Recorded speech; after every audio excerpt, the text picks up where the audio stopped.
Bwana, kuelekea kwenye dirisha kubwa la usajili linalofuata, kwa maana ya dirisha la majira ya kiangazi. Of course huu ni mwezi wa 4 umeanza, lakini kesi ya Simba ipo tofauti kwa wakati huu. Simba wanajaribu kuyatambua majina wanayoyahitaji mapema, lakini pia wanajaribu kufunga biashara mapema kadri iwezekanavyo.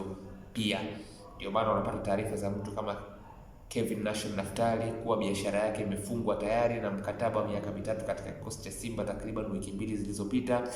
Lakini mimi binafsi kupitia jukwaa hili nimeshakuja pia na majina ya wachezaji ambao Simba wameanza kuwafuatilia, wanavutiwa nao na wanajaribu kuangalia uwezekano wa kutuma ofa na kujaribu kuharakisha biashara mwisho wa siku, kwa sababu imeonekana kuna changamoto ya Simba kushindwa kwenye ushindani mwisho wa siku wa soko. Wanatambua baadhi ya wachezaji kwenye madirisha kadhaa yaliyopita, lakini wanashindwa kuwapata wachezaji kwa wakati kwa sababu kuna ushindani ambao unakuwa unaingia mwisho wa siku.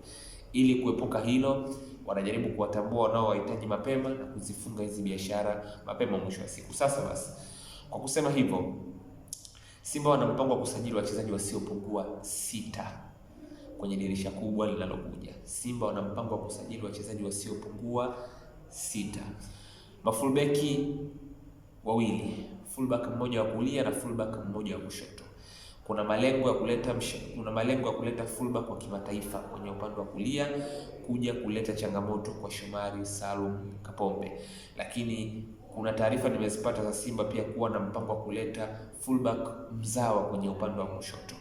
Probably hapa ninachokiona ni kwamba anatakiwa apatikane mshindani wa Nixon Kibabage. Probably inawezekana kwenye macho ya Steve Barker, labda kuna daraja ambalo Kibabage ameliset, inatakiwa ipatikane elevation kwenye ile nafasi. Na pengine mtu kama Anthony Mligo labda hajaonyesha kwamba anaweza kuwa ni upgrade kwenye kile ambacho Kibabage anakifanya kwa wakati huu. Kwa hiyo kuna malengo ya kusajili fullback wa kulia wa kimataifa, lakini kuna malengo pia kwa taarifa nilizonazo za kusajili fullback wa kushoto mzawa. Kuna mpango wa kusajili viungo wakati wawili. Mimi binafsi kupitia jukwaa langu nimeshakuja na taarifa za mtu anayefahamika kama Abubakar Keita kutoka katika klabu ya Juliba, lakini nimekuja na taarifa ambazo zinaeleza kuwa Simba ni miongoni mwa vilabu ambavyo vinamfuatilia mtu anayefahamika kama Isaac Cisse.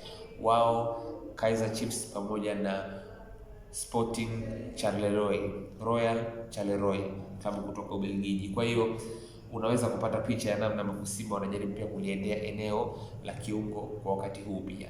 Lakini kuna taarifa pia za Simba kuwa na mpango wa kusajili washambuliaji wawili wakati, mshambuliaji mmoja wa kigeni na mshambuliaji mmoja mzawa. Kwa hiyo Simba wana malengo ya kusajili kwa uchache wachezaji 6.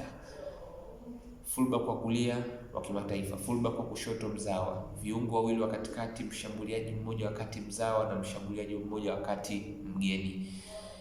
Hiyo ni kwa uchache, maanake wanaweza kuwa na mpango wa kusajili zaidi ya hao watu 6, lakini kwa taarifa ambazo niko nazo mpaka sasa hivi ni kwamba Simba wana mpango wa kusajili wachezaji wasiopungua 6, na nafasi ambazo wamezipa kipaumbele kwa wakati huu ni hizo ambazo nimekutajia. Kwa hiyo kupitia jukwaa langu, siku baada ya siku nitakuwa wa kwanza kukupa habari ya mchezaji yoyote ambaye Simba watakuwa wanaelekea kuanza mazungumzo naye, dili lolote ambalo litakuwa linaelekea kukamilika, na chochote ambacho kitakuwa kinahusu vipaumbele vya Simba kuelekea dirisha kuu.